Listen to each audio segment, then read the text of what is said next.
이재명 대표 대박입니다. 보도량이 터지면서 윤석열의 친일파적인 행보에 제동이 걸릴 것 같습니다. 민주당이 이재명 대표의 지시로 윤석열 정부의 독도 지우기 의혹에 대한 자체 진상조사에 착수한다고 밝혔습니다. 한민수 대변인은 오늘 국회 브리핑을 통해 이 대표가 이 문제와 관련한 진상조사단 구성을 지시했다고 말했습니다.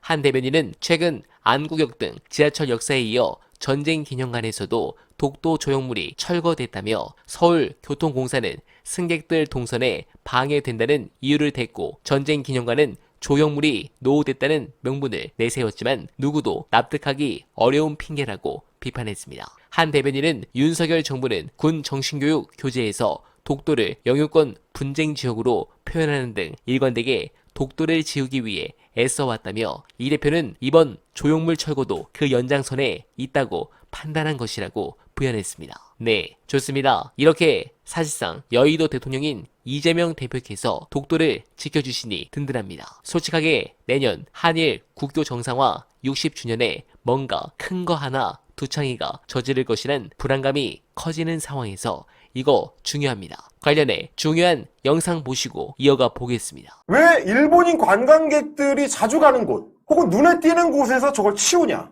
왜 저걸 치워주냐? 그러게. 이런 거 아니면 독도 방어훈련 같은 것도 일본이 싫어하니까 눈에 안 띄게 조용히 하고 비공개로 끝내냐? 그러니까 다 한 방향을 가리키는 건데 일본이랑 뭔가 불편할 만한 거는 다 제끼는 거예요. 일본이 불편할 수 있는 요소 우리가 먼저 나서가지고 막 방어해줘. 그리고 한국 사람들이 오해하지 않도록. 이거 그렇게 나쁜 거 아니야. 일본 사람들은 그렇게 나쁜 사람들이 아니에요. 이 돈을 우리 돈을 태워가지고 홍보를 해줘요. 그랬죠? 이게 전부 다 뭐냐? 일본에 대한 한국 사람들의, 일본 정부에 대한 한국 사람들의 반감을 낮추는 거. 일본에 대한 반발 심리를 계속해서 낮추는 거. 왜 홍보팀이야? 그렇지. 그런 역할을 왜 하냐 이거야. 생각해봤더니 내년이 내년이 한일협정 60주년이 되는 해입니다. 네. 한일협정 국교 수립 60주년이 되는 해인데 그러면 윤석열이라는 일본을 너무나 사랑하고 일본이랑 관련해서 자기의 사랑을 표현하는 데서 주저함이 없는 정치인. 네. 이 사람은 아마도 뭔가 일본 관련된 큰 족적을 남기려고 하는 것 같다.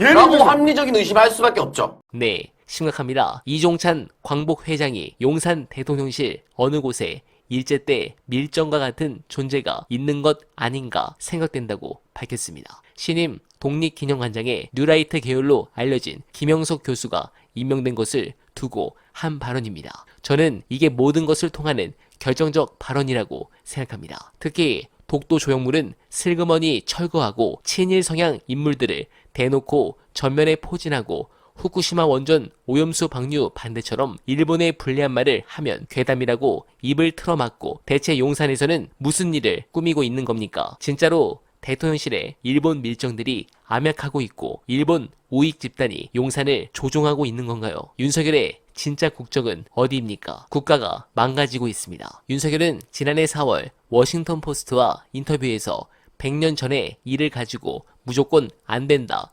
무조건 무릎을 꿇어라 라고 하는 것은 받아들일 수 없다고 말했습니다. 이런 역사인식 아래서 윤은 대한민국의 정체성과 관계되는 핵심 문제에서 대한민국의 헌법과 대법원 판결을 배신하고 일본 정부의 견해를 국제적으로 공인하고 있습니다. 윤의 이런 자세는 앞으로도 변하지 않을 것입니다. 결국 국민들이 나서 심판하는 것밖에 다른 방법이 없습니다. 이 건으로 돌이킬 수 없는 민심의 심판이 이어지길 간절하게 바라면서 어나바는 오늘도 최선을 다하겠습니다. 여러분 고맙습니다.